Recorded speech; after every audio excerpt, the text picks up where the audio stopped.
Our next speaker will have two presentations. It's Mr. Kees Roest from KWR, the Dutch Watercycle Research Institute.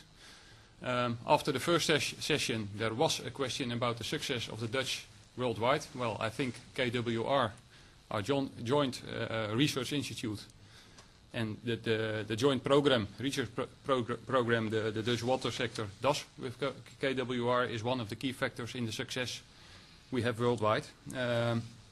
Mr. Roest will tell us about two topics that, well, struck me like a kind of a mind shift. When I was in high school, I learned about osmosis.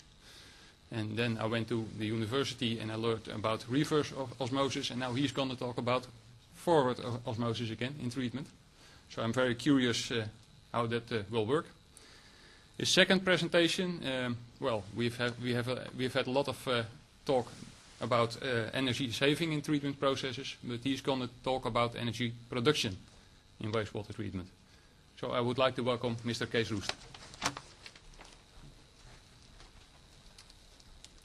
Thank you very much for your introduction. My name is Kees Roest and I work at KWR as mentioned, and I will present two projects. The sewer mining project, where we apply forward osmosis technology, membranes, on sewage actually, and dynamic filtration, or the Dynavil project, which has the ultimate goal to make the wastewater treatment more energy friendly, and maybe in the future it might be even become energy producing. As told, I work at KWR, the Watercycle Research Institute here in the Netherlands. It has already a long history on drinking water research and the related aspects of the drinking water production. And since quite recently, some years ago, we got our new name, KWR Watercycle Research Institute, and we also look to the whole water cycle, like many in the Dutch water sector do nowadays, because it's all integrated, of course. I myself work in the Department of Water Technology and in the team Industry, Wastewater and Reuse. In industry you also have a lot of water cycles, because reuse of water in the processes, and you have all kinds of qualities of water. And then if you look to the water cycle in general, or the municipal water cycle, you can actually regain a lot of resources from the wastewater. So that's also a big part of our research in our team. As an introduction, we did a study about the energy in the water cycle, in the Dutch water cycle. What you see is that actually a lot of energy is inserted into the water cycle by heating in the households, also in the industry, of course, but we limited the study to the municipal water cycle. And this also gives possibilities to reuse this heat, for example, in a heat exchanger only in the shower, but maybe also in sewers, and it might also be possible to get some heat from the effluent of the wastewater treatment system.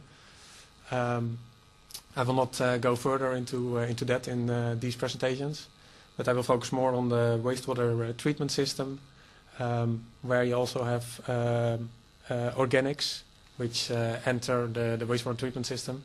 And theoretically, if you would harvest these organics, you would already have enough energy for the whole water cycle, at least for the drinking water production, the transport of sewage, and the treatment of the wastewater.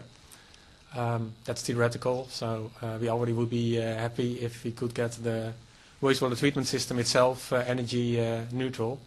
But yeah, we are working on technologies like many others to improve the energy friendliness of the wastewater treatment systems. Options to harvest the organics from the sewage could be like separation at source, of course. So if you have the toilet water separately collected, you already have a lot of organics which can be converted to energy.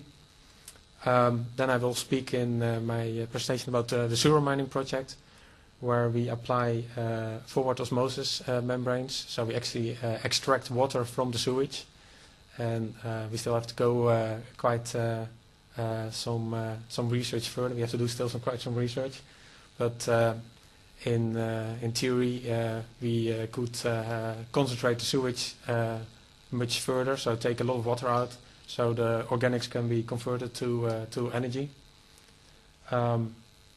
Nowadays in the Netherlands we have still centralized treatment systems, and also there you have diluted sewage, but you can collect already a lot of organics with influent fine sieves.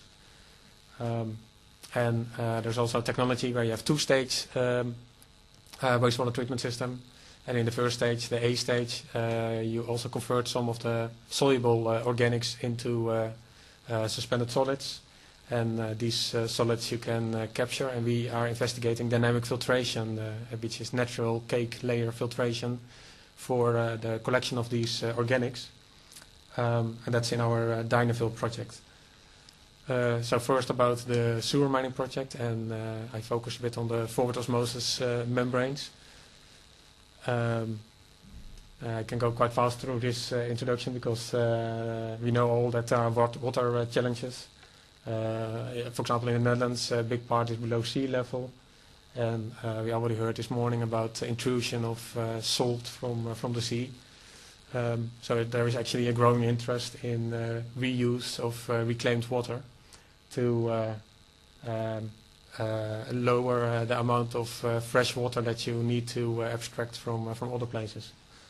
And also worldwide we know that in the future there will be bigger population. Last week or this week we heard about the 7 billion birds in the world. Population is growing, and we pollute more. Climate might change, so there's a high demand on good quality water. Some state-of-the-art reuse technologies. It works, but there are some limitations. Some limitations we also heard already this morning about, like concentrate disposal, that could be problematic. With our sewer mining concept, already the word, like sewer mining, you could have it in a decentral place. And nowadays, if you have reuse, it's very often from a centralized treatment system. It's then you need longer distances. It's not always, because you can also have decentralized reuse in very small scale, for example. So also there you can play a bit. But what is very important is the energy demand to produce high quality water. That's still we need a lot of energy for that. And we also know that there are some energy challenges. Like with a growing population, we need more and more energy, growing welfare, so more energy is needed. But fossil fuel stocks are decreasing. So together with the climate change and all the problems we face, we need solutions, and solutions are to reduce the energy need. That's quite a straightforward way to use less energy, but still sometimes very difficult. And another way is to produce sustainable energy, like solar energy, but wind energy and many other sustainable energy sources. But you can also use, at least in the water sector, the organics from the wastewater to get more energy. And this is also quite general knowledge, but aeration energy for wastewater treatment systems is about 60% of the energy need of wastewater treatment system. So if you could limit the aeration energy, you already could gain a lot of, or preserve a lot of energy, and get a much better energy-friendly wastewater treatment system. And on the other hand, if you use the organics from wastewater for digestion, for example, then you even gain energy. That's true for concentrated streams and soluble waste. But like I said, in the Netherlands, wastewater is quite diluted. So if you want to collect the organics, you can use some different technologies like influent fine sieves. I will come back later to the dynamic filtration. And I'll continue with the extraction of water with forward osmosis. Forward osmosis is actually the natural, normal osmosis which you learned at elementary school, I think. It takes place in our bodies and a lot of natural processes. On one side you have normal fresh water, and on the other side you have water, for example, with a concentration of salt. And then the natural process wants to make an equilibrium on both sides the same concentration. So water goes to the salty side, and some salt leaks to the side without salt. So in the end, you get an equilibrium. What we use are forward osmosis membranes, which are in between here, so they are semi-permeable. And still these developments are going on. These membranes are since a few years commercially available. They are used, for example, in hydration packs for the army or also for disaster relief. You can throw in such a bag in dirty water, and then the dirt stays outside because it's a membrane, and water goes into the bag, where it's because of a sugar solution, and that sugar solution with fresh water can be you can drink it. So that's what the U.S. Army, for example, uses, and one of our partners in this project, HTI, is producing these membranes. We want to investigate the application of these membranes on sewage, and we have several partners in this project. So, like we said this morning, more often the innovation in the Netherlands goes very often with different parties from, for example, knowledge institutes like KWR and the TU Delft, a builder of a commercial company, and potential end users like Waternet. And I mentioned already HTI, the membrane delivery company. So the concept like we are working now is using a pre-treatment for wastewater, and in this case we also look to an innovative pre-treatment with fine sieves. Actually the TU Delft together with Waternet is investigating this. And then the sewage, more soluble, goes to the more soluble part of the sewage goes to the FO module, and in the FO module you can extract water in this natural osmosis manner, and then you can have a reuse of this draw solution, of this osmotic solution, and produce high quality water. And if this is effective enough, you also concentrate the sewage, which also might be used for anaerobic digestion. And of course, after that, you even could reuse or reclaim the nutrients. So advantages of this concept are like it's possible to apply it decentrally. It should be very energy friendly because the FO process is a natural process. It hardly costs energy. You only needs maybe some pumping, of course, of the sewage to the module. But the whole water extraction is without energy input. And if you can get enough organics from the sewage in a good concentration, in a high concentration, you also can have the digestion of these organics and producing energy. If you have the FO compartment and then the reconcentration unit, you have a double barrier, so you get really high quality water. The FO process is also known for low fouling from literature, and actually you don't have a waste concentrate production in this treatment scheme, and you have the possibility to recover nutrients. So we do experiments, actually lab experiments in a very simple setup in a YouTube. So it's very similar to what I explained before about the FO process. And we do some basic research. We also use DI water, but also sewage on the feed side. And we use different osmotic solutions on the draw side. So for example, salt solutions. We investigate membrane, different orientations, because they make the membranes with an active layer, which can also put it the other way around. There are some pumps for homogenization, and we test then different parameters. Like I said, orientation, temperature, different draw solutions, type, concentrations, and the different feeds like sewage and DI water. And the goal is to increase the water flux and to decrease the salt or the solute leakage.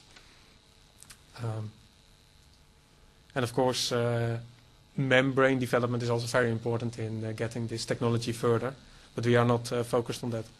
So this is an example about the fluxes we find with different temperatures. So they're still not extremely high. FO process is a slow process. That's still for full-scale application a problem, of course. What's also a bit of pity is that if you increase the draw solution concentration, in this case the salt sodium chloride, then the ratio of the salt leakage compared to the water flux goes worse, so you lose a bit more salt than that the water flux increases. That's a pity. Still we did more experiments also with the sewage, and that's actually quite nice. You see that the water flux is a little bit lower with if you apply sewage with forward osmosis, but still that you have a quite stable water flux from the sewage, and that's depicted here in different colors, also with different orientations of the membrane. Here another experiment with sewage. Actually we used in this case settled sewage from the wastewater treatment plant here in Amsterdam West from Waternet. We gradually increased the concentration of sodium chloride. What you see is that if you have d.I water, also the water flux is not linearly, but goes a little bit down. And with sewage you see that the water flux goes up, but goes a little bit faster, or a little bit less fast up with increase of sodium chloride concentration. And yeah, that's due to some membrane fouling. So here you have a picture of our membrane. But what we also saw is that this membrane fouling can be removed very easily. So it's seems to be quite irreversible, or yeah, it doesn't seem to be like irreversible fouling. Then some preliminary conclusions from the work until now. So higher temperature gives higher fluxes, but also more solute leakage. We think that active membrane layer facing the feed side is more efficient, and actually that's also why they make the active layer, because it should be more prone to fouling. We tested several draw solutions, and we are still continuing with this, testing more draw solutions. But until now, NaCl has a high flux and relatively the best ratio, a good ratio. Calcium chloride has a good flux and ratio, but you have more membrane scaling. That's quite well known, that calcium scaling on membranes. Magnesium chloride, for example, has a low flux, but a much better or a better ratio than the other salts presented here. And I also showed that the low concentration is better for the ratio between the water flux and the salt leakage. Reversible fouling doing short-term experiments we saw, and we also showed that water extraction from sewage is feasible. But we still have to continue with this research and make some steps, especially also in the membrane development. Others have to make steps. Already in literature we see that these steps are taken, so that's promising. And if this continues, then it might be possible to have high quality water, energy and nutrients from sewage.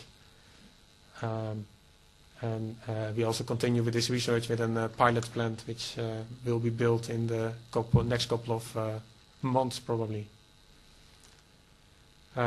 Here I show again our partners in this project, and we also got a grant, an international Innovator grant from the Dutch government.